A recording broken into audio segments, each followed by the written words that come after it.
So you got your Cameo, your heat press, your heat transfer vinyl, and you're ready to make your first t-shirt? Well, let's jump right into it. This is going to be a pretty short tutorial because quite honestly, there's not a whole lot to making t-shirts. You want to open up your Cameo, power it on, and make sure that your vinyl is loaded correctly. I'll be using Caesar Easy Weed Stretch for this project. It's my favorite vinyl to use. I really like the feel of it, and I feel like it holds up pretty well to washing. Okay, once you have that done, we're going to jump into the Silhouette software. And I designed this one myself, so I already know it's vectors in Illustrator. I saved it as an SVG, and all I need to do is right click and make a compound path.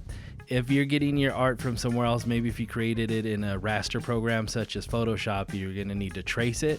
But this is assuming that you have artwork that is ready to go. Once I have that done, then I go over to my Send tab and I select Heat Transfer Smooth, and that's going to populate all of the cutting fields for me. And I use it without a mat, and it's worked perfectly fine for me every time. So once I'm ready for that, I click on the Send button, and I'm going to send it as mirrored, because when you put it down on the shirt, it's going to be the opposite way.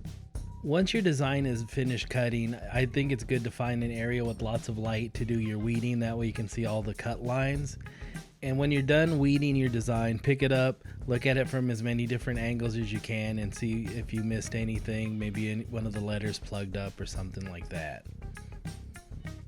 So first thing I need to do once I get to my press is look at my proper heat settings based on the manufacturer's suggestions. Then I pre-press it for a few seconds, line up my artwork, and I've used various lining up tools for this, and shirts are so oddly made. Sometimes the neck's a little to the side, sometimes they're uneven.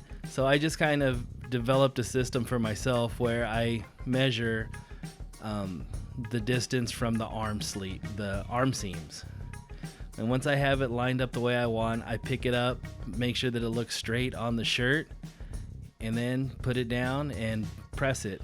And this one's going high pressure, 305 degrees for 15 seconds.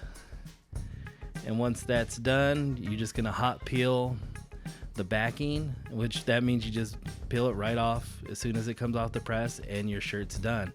And that's pretty much all there is to it. There's not a whole lot to think about or worry about when you're printing your own shirts. It's pretty straightforward and simple. If you like this, thumbs up. If you disliked it, thumbs down. I would appreciate a subscribe if you want to see more content like this, and I'll see you on the next one.